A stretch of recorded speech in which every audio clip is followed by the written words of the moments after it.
Outubro, esa é a data que se marca o Concello de Pontevedra para finalizar as obras do Gorgullón.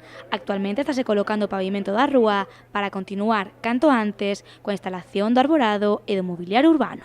A obra xa vai estando ben e xa se ve como queda neste barrio de Pontevedra pois unha zona absolutamente noble que non desmerecería en ningún outro sitio. Con isto, o Camiño de Santiago dentro de Pontevedra pois queda realmente moi completo, xa nos faltan cousas, pero damoslle un impulso moi grande ao que é todo o treito urbano do Camiño de Santiago e, polo tanto, estamos encantadas de como esta obra pois vai evoluindo e o ben que está traballando aquí a empresa.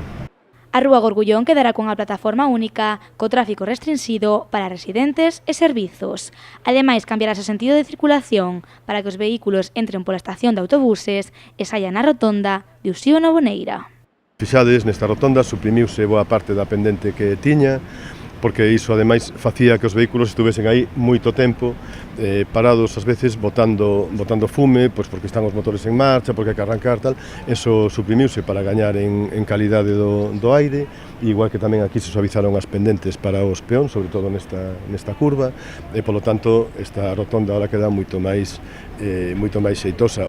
Dentro deste proxecto está tamén incluída a penalización da Rúa do Muíño, así como a Rúa da Moa e a travesía de Eduardo Pondal. Estas dúas quedarán en sentido de subida a Eduardo Pondal. O orzamento para este proxecto supera o 1.200.000 euros.